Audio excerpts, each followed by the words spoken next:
Hi, I'm Dr. Mollie Marti, and welcome to Resiliency Matters. Today we are speaking with Dr. Lisa Cherry from the UK, a leading voice on belonging and trauma-informed practices and creating a culture that supports people to thrive.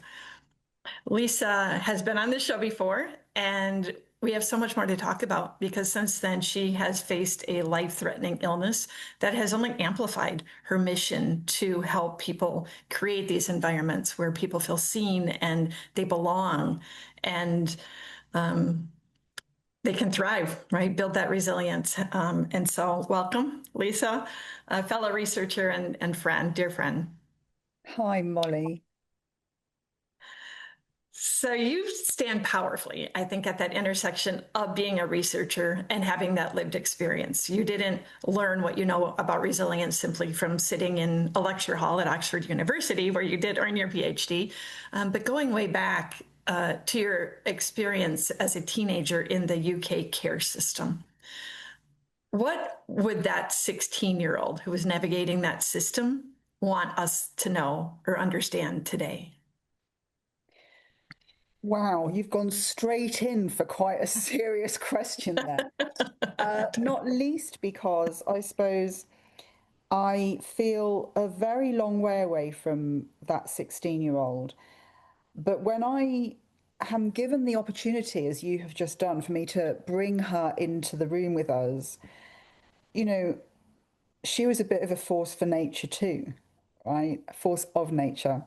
And my commitment to social justice and to making things better for children and young people was already in full swing. And I wrote about this on LinkedIn actually because I think it's very, very difficult to live in children's homes and not come out with a clear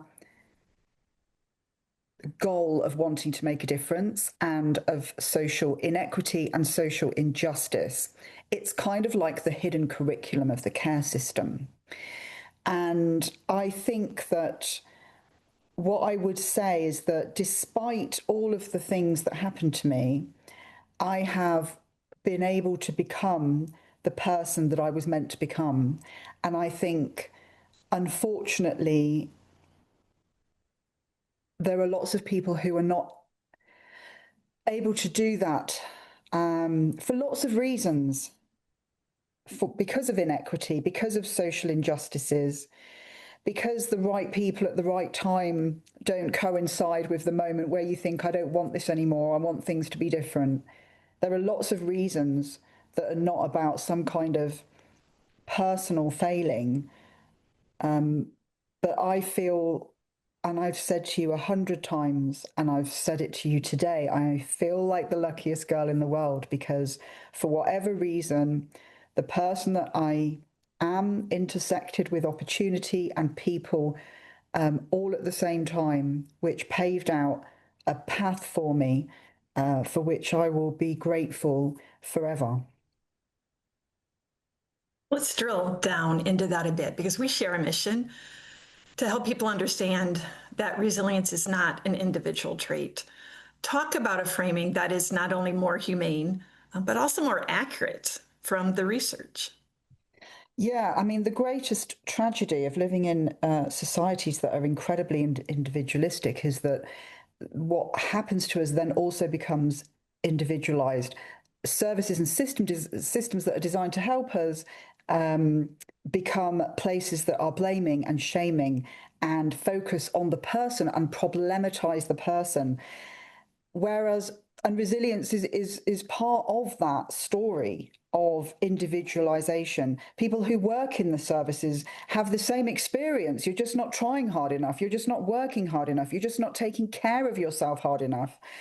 But of course, resiliency or capacity or robustness is an intersection between who you are and the world in which you live, the resources that you have available to you, the people available to you, the opportunities available to you, the housing that you live in, the opportunities to use transport that get you from A to B. all of those things around you are the ingredients, if you like, that creates resilience. And I guess as well, I'm 56 at time of recording, and over years and years and years of falling down, get up, falling down, get up, be picked up, be lifted up, be held up, that also creates that sense of history tells me I have been able to get up each time I've fallen down, which of course children and young people don't have that yet. That's a gift over time. And I think also to truly understand resilience, we need to understand our normal responses to stress and to trauma. Talk about the importance of this message to stop pathologizing a normal response to abnormal or extreme situations. Can you imagine if we lived in a society that did that? Can you Mm. imagine if well, clearly you can imagine because that's your work, that's my work. We have to imagine, we have to hold on to that imagination that one day there will be an understanding about very natural responses to distress, that the use of alcohol and drugs is just medication for that which the soul cannot bear. And I think we have to have a vision of a culture, of a society that understands that we can only individually tolerate so much, and that so much is dependent upon that which has gone before and that which we have around us to buffer those experiences. Beautifully said. So we share the experience of being cancer survivors, thrivers. And I really want to open up the curtain on some of our conversations that we've had about the gifts within that journey. Tell us a bit about how your diagnosis and treatments were not only a major disruption, which they were, but also a teacher. Yes. Wow. Well, first of all, just, big respect to anyone who makes it through cancer treatment. Because before I was diagnosed with cancer in November 2023, an incurable but treatable is the phrase cancer called multiple myeloma. What I didn't know was that cancer treatment is brutal. Now, I've seen it on the TV and I've heard people describe it. Going through that drew on places within myself I didn't know I had. And I thought I was a pretty strong person. But enduring a stem cell transplant, the dreadful 1960s chemotherapy, which kills everything within you, the pain that's involved in rampant multiple myeloma, just experiencing all of that, culminating in arriving at being told that I had months to live last July,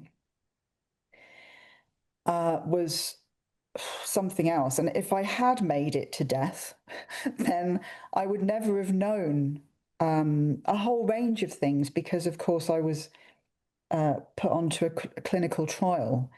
And we're speaking in May, and I've been in deep remission since January. And to have that contrast of being able to look back on those experiences from a place of being well again is pretty wow. It's a bit of a wow moment because I survived that. Yeah. Yeah. And excuse me, I want to make a distinction between our discussion of talking about finding the gifts within a cancer journey or any adversity. I think this is really relevant to post traumatic growth conversations, distinguishing that from positive thinking or even sentimentality, right? There's a real process that just hones and can kind of truly refine what's most important and living with intentionality. Dig into that a little deeper from your experiences. Yeah, I mean, I'm really glad you've made that distinction because toxic positivity around cancer is a sure way to get a very, very strong reaction from me. It's just a really unpleasant way of thinking about something that holds so much depth and so much meaning. Thinking about gifts, I guess, is so one of the things, and we might dig into this a bit more, but one of the things that has been really intense for me has been my levels of creativity. And when you introduced me, you said, it's made me even more resolved to do my work. That feels intense, really intense. And that is a gift.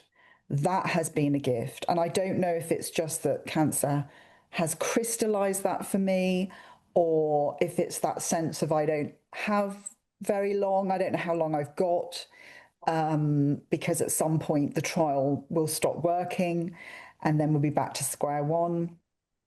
But that has been a huge gift.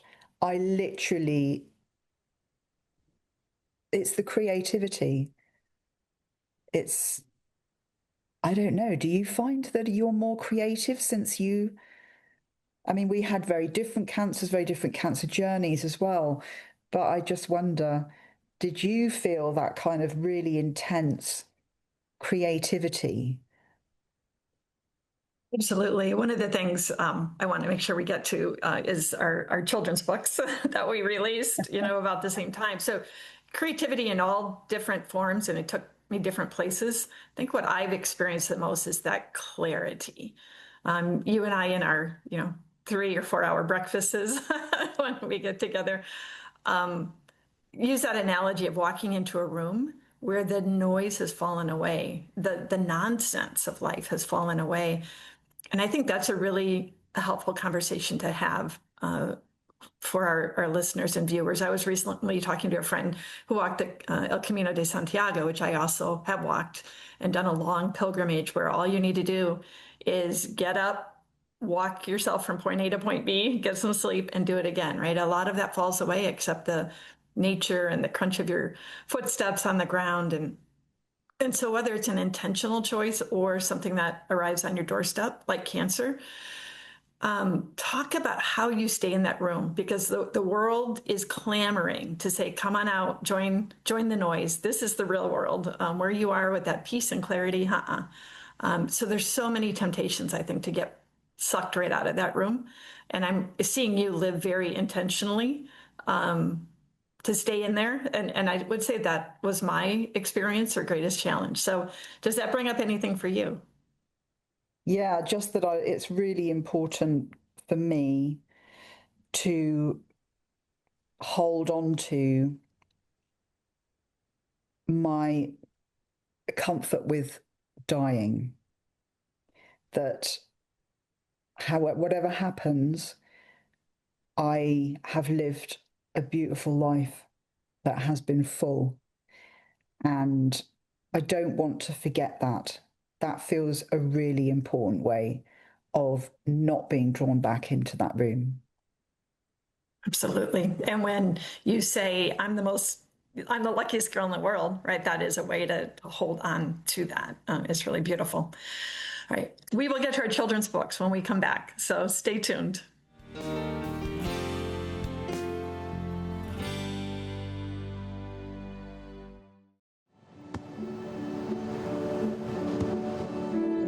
I don't remember how it started.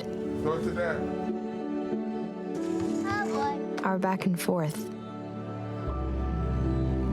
It always came back.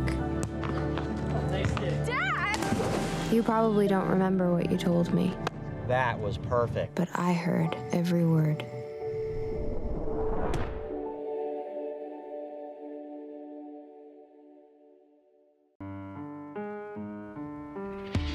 This This is how we do at MC22. This is how we do at MC22. This is how we do at MC22. This is how we do at MC22.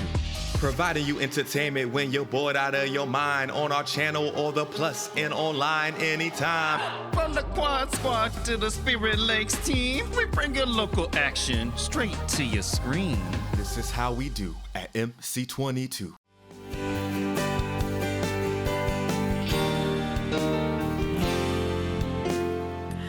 Welcome back to Resiliency Matters. Today we are speaking with Dr. Lisa Cherry, and we just mentioned that coincidentally, at the same time, we had a conversation and we said, oh, I have a children's book coming out. No, wait, I have a children's book coming out. So you wrote a book called Squirrels Search for Love, and I wrote a book called We Thrive Together. And the subtitle is Story About Change, Courage, and Community. And I'm just so curious, certainly it was the creativity we've been talking about, but why was this project important to you? Yes, I mean, I have never written children's books. I've written many nonfiction books. I am still writing lots of nonfiction books, but when I was told that I was going to die, it was only a couple of months after my first grandchild had been born. And I just thought, well, if I die, how is she going to know that I loved her? How will she know where to find the love that I had for her when she doesn't know me? And so Squirrel's Search for Love was born. So I wrote that entirely for my granddaughter, and I was really, really lucky, who's just turned 1. I was really lucky because I have a colleague who is an amazing illustrator, and she hand illustrated all of the beautiful images, and the book's just beautiful. But of course, Squirrel is off on a journey looking for love and going through nature and all the different aspects of nature to go and find my love, grandma's love, the love that we leave behind. And it very much thinks about continued bonds theory, which is that people who we have loved, who have died, are still with us somehow, some way, rather than this idea that when people die, they're gone. Beautiful. Another creative project you have going on is a Resilient series. I've listened to the first 2 episodes on really dispelling some of the myths and furthering the work around trauma-informed practices. It is a word that is more and more commonly used just as resilience, and it can get watered down. And, what does it really mean? What are some of the persistent misconceptions that you are most passionate about dispelling around trauma-informed practices? Yeah, I mean, I've got so much to say on that subject. And I think one of the biggest challenges is that trauma-informed practice was born out of an opportunity for transformation. And unfortunately, in parts, it's become an opportunity for compliance, for tick boxing. It's on occasion been very misunderstood in terms of thinking about it being more of a softer way of thinking about things, again, because people prefer to individualize the problem.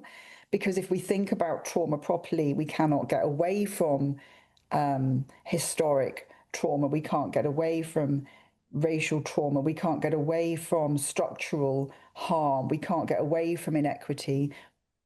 But those are the really difficult things for people to think about. So it's much easier to think about it as, oh, that person has had some trauma. That's obviously what's going on. But anyway, we can still label that person. And Dr. Lucy Johnston I'm doing a podcast series, and one of the guests has fought for a very long time about reducing the pathologization to very normal experiences of distress. And she talked about that very thing where people are asking the question, but they're still using that as an opportunity to label and pathologize. So have we moved on? I would say in many ways we have, in the sense that we talk about trauma now, we talk about harm, we talk about, we talk about child abuse, right? I mean, even in my lifetime, going back, 20, 30 years, we didn't really talk about child abuse properly. So we have to always remember that things get better, but that we never arrive. We are always doing the work, and then we pass the baton on to someone else to do the work, and it's ongoing. It's ongoing. Well, thank you for that series. I think it's going to do a lot to pass the baton on to other researchers and practitioners. Another concept you lead with is relational competence. What does a relationally competent leader look like in practice? Let's get practical. Well, that's about vulnerability, isn't it? That's about vulnerability and rupture and repair and not knowing and being able to reach out for help when you need it. It's about all of those things. But I think vulnerability in leadership, again, I've talked about this before, but I think that's something that makes a difference when we're thinking about how we operate relationally. How do I model to you that I don't know and that it's okay? How do I model to you that I need to also have a network of people who support me? How do I model to you the way that we repair the ruptures that we have? All of those aspects are part of relational leadership. Excellent. Your work pulls from many disciplines, and you also encourage leaders to be interdisciplinary. I know that you pull from neuroscience and psychology for certain, anthropology, social work, education, leadership theory. Is there a discipline that you think that leaders most often overlook that they really could find a lot of benefit from? Philosophy. Philosophy. Tell me more. So when I did my doctorate, I dived into a bit of geography and philosophy because I was talking about belonging, right? So you can't talk about belonging just in the context of education and social work and sociology. You also have to dive into places. So that's geography and spaces. So philosophy. And I've just been writing my next book that's on belonging. And I've just been writing specifically about why philosophy is so important. So when you asked that question, I immediately knew philosophy because it asks really important questions about who we are and how we operate in the world. And I think those are really important. That's a really important discipline that I know so little about. And so I'm just kind of diving in. So don't ask me any more deep philosophical questions because I feel I feel like a baby in that discipline, but I do feel like it has so much to teach us. Then I will hold my question. I'll tell you where my question would have gone if I didn't respect your request, is that we think of philosophy as an ancient tradition, right?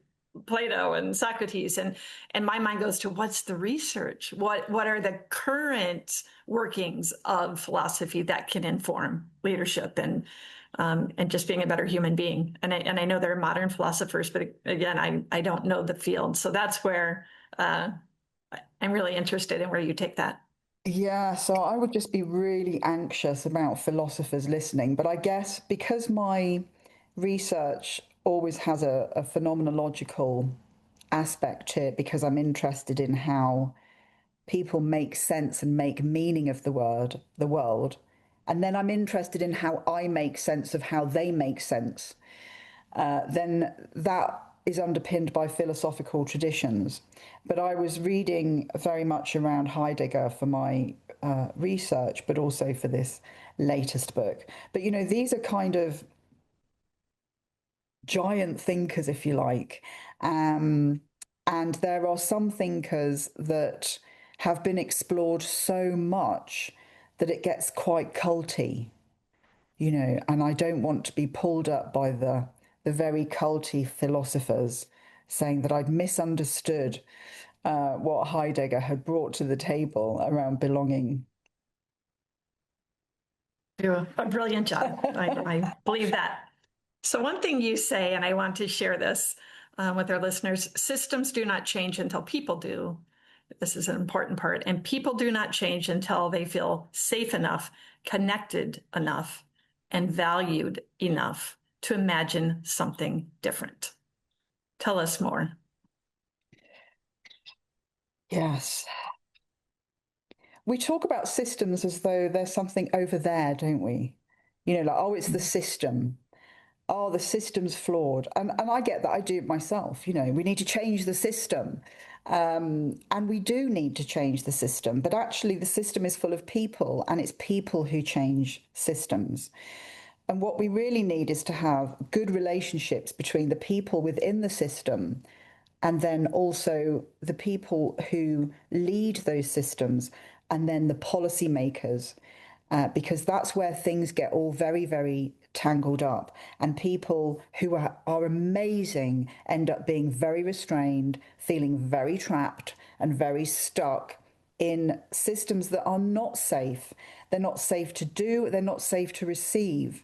So those are the areas that we really need to focus on to create change. Failing that, I would say there are some systems we really ought to knock down and start again, but I'm not sure that's going to happen in my lifetime.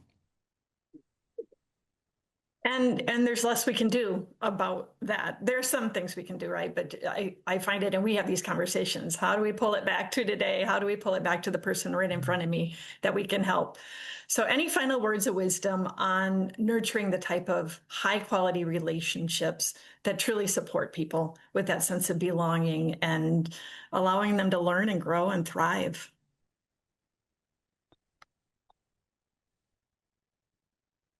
We are born to connect. We need to belong, and we need to matter. We need to know that we matter to someone and that people depend upon us, that we are needed, that we're important. And we will find a way to do that, however, which way we can. So we have a responsibility to make sure that we do that in ways that do not add to harm and that create opportunities for healthy belonging and mattering. So let's go do more of that. Thank you, Lisa, for this conversation. And thank you, viewers, for joining us on MediaCom MC22, your local programming leader.